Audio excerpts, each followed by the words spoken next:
De ayuda si estás batallando para ver el reflejo rojo, a menos de que tengas un Lumera con el nuevo sistema de iluminación, están las tinciones, ¿no? Yo creo que lo recomendable es tener un buen viscoelástico que no se te esté saliendo por la herida y hacer, cuando batallas para hacer la cápsulorhexis, usar tinciones como el Trypan azul, y la mejor técnica es la que mejor domines, ¿no? Te gusta hacerlo con cistitomo, hazlo con eso, con la elantrata, hazlo con la elantrata. Es intentar manejar el mejor método que conozcas. Básicamente, la experiencia es lo que más te va a ayudar, ¿no? En no tener problemas al hacer la cápsulorhexis. Quería mencionar también algo en cuanto a todo lo que han mencionado, nada más para que tengan esta información. La Agencia Internacional de Prevención de Ceguera tiene una página web, ¿no?, donde ellos recomiendan que nosotros monitoricemos las cirugías que hacemos. Es como un monitoreo a nosotros mismos, donde tú agarras tus últimos 100 casos y evalúas cómo te fue. Entonces está la regla del 5%. Si en teoría debieras de tener un 5% de complicaciones de ifema, de uveitis, de ruptura de cápsula posterior, esos son los números aceptables para un cirujano, 5% o menos en tus complicaciones. Si estás teniendo más complicaciones del 5%, tienes que entonces evaluar lo que estás haciendo mal y entonces ir averiguando en qué problema tienes, si es problema que con el microscopio, con tu instrumental, o simplemente te falta más experiencia. Y la otra cosa que recomienda es, para que un cirujano de catarata mantenga sus habilidades quirúrgicas, debiera por lo menos hacer unas 400 cirugías de catarata al año. Eso es lo que dice la página esta de la Agencia Internacional de Prevención de Ceguera. Si ustedes lo quieren revisar, el IAPB.org, ¿no? Nada más el que quiera revisar eso y automonitorizarse y saber cuáles son los parámetros internacionales que debe haber de competencia. No lo debemos de hacer de rutina, ya que lo empecemos nos empecemos a familiarizar con ella, pues no es recomendable. Mientras menos cosas metamos a cámara anterior, pues es mejor. Yo hoy en día el azul de Trypan no solo lo uso en cataratas hipermaduras, en cataratas blancas, pero sí es un buen tip en esos casos donde se está aprendiendo, pues que se visualice bien. Pero afortunadamente también contamos hoy en día con buenos microscopios que tienen buen zoom, que tienen buen coaxial, que tienen buen foco para poder visualizar mejor nuestra cápsulorhexis. Pero bueno, ya entrando en detalle ya con la complicación, estamos utilizando también muchas veces lentes tóricos para corregir astigmatismo, estamos utilizando lentes Restor, lentes acomodativos. ¿Qué pasa, doctor Domene, con estos casos si se nos complica la rhexis?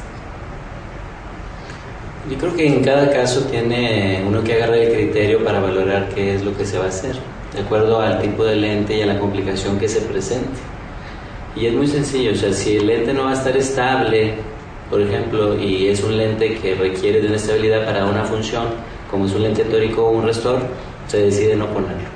Si yo creo que va a haber estabilidad buena de ese lente, lo coloco, ¿verdad? Entonces depende mucho de qué tipo de complicación sea la que me esté dando para ver el tipo de lente. Por ejemplo, vamos a poner algunas reglas básicas. O sea, a mi manera de ver y en lo general, se acepta que está totalmente contraindicado poner un lente plegable de una sola pieza en el surco. Eso yo creo que es lo primero que debemos de no hacer, ¿verdad? ¿Por qué? Porque es un lente que no está diseñado para el surco, que es más chico de lo que mide el surco, está diseñado para estar en la bolsa, y si yo lo dejo en el surco, se va a descentrar. Eso es lo más frecuente y nos va a dar un roce que pudiera desembocar una uveitis. Número 2, si yo tengo una perforación de la cápsula posterior mayor de 3 milímetros, tampoco puedo poner un lente plegable en la bolsa. ¿Por qué? Porque a lo mejor se va para atrás. O sea, los lentes plegables se pueden pues plegar, ¿verdad? Definitivamente, o amoldar. Entonces realmente si el agujero que yo tengo en mi cápsula posterior es lo suficientemente grande, por ahí puede pasar el lente. Entonces otra regla mía es que si yo tengo un agujero grande en la posterior, no puedo meter tampoco un lente plegable porque se puede ir para atrás. Entonces tendría que ser a lo mejor un lente de 3 piezas.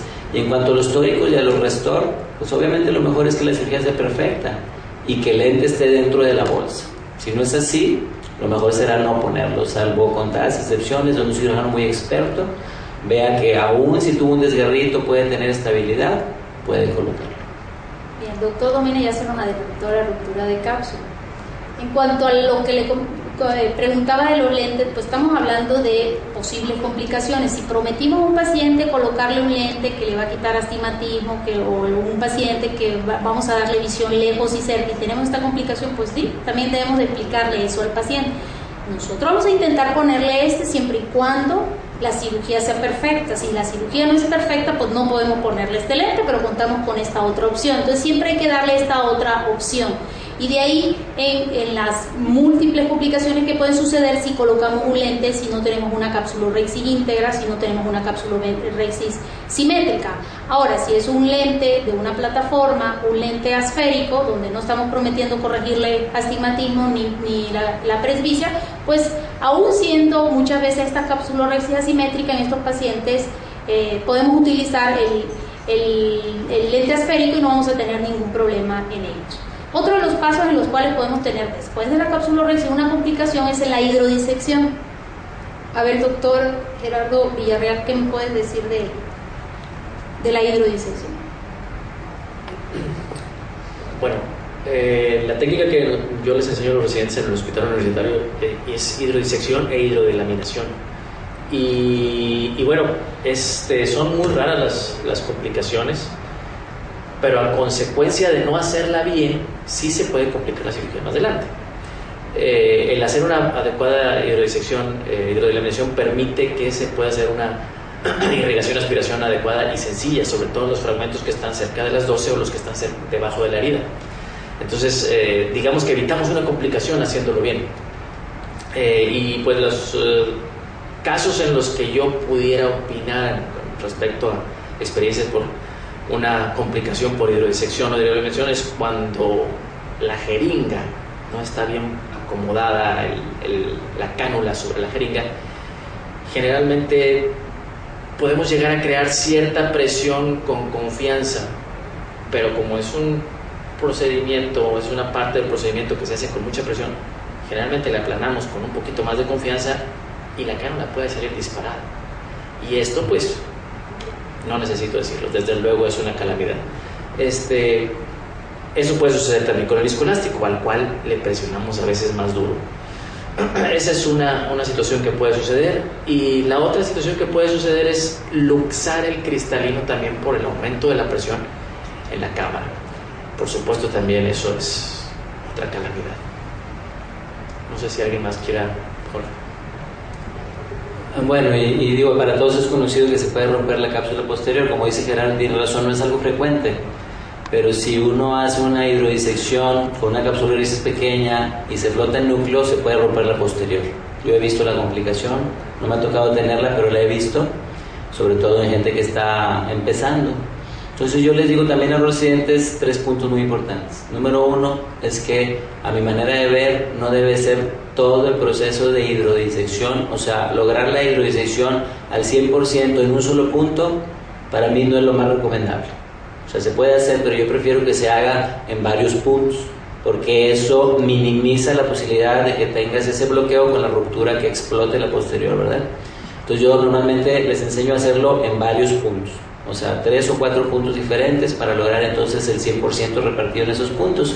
Y obviamente la maniobra que todos conocemos de deprimir un poquito el núcleo cuando se está echando el agua para darle salida al agua y que no se bloquee, sobre todo si está acompañada de una capsulorhexis pequeña.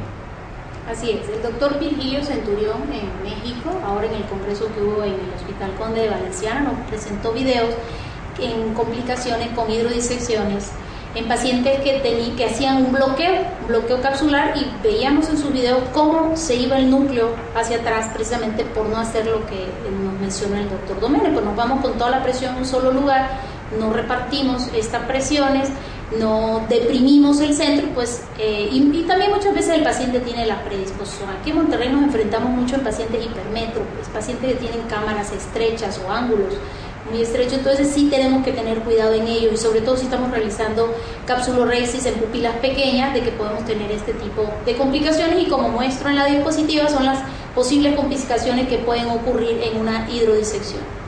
Otro de los pasos más importantes de la cirugía de catarata es el manejo del núcleo, y de ahí sí, pues pueden ocurrir muchísimas cosas. Si ya libramos las otras, pues aquí ya nos enfrentamos en una que sí puede ser un poquito más difícil, porque pues aquí todos tenemos diferentes técnicas de manejo del núcleo y pues sabemos qué posibles complicaciones podemos tener en cada una de ellas, y al ratito le preguntamos a los retinólogos qué podemos hacer. No sé quién quiere opinar de complicaciones que hayan tenido con el manejo del núcleo.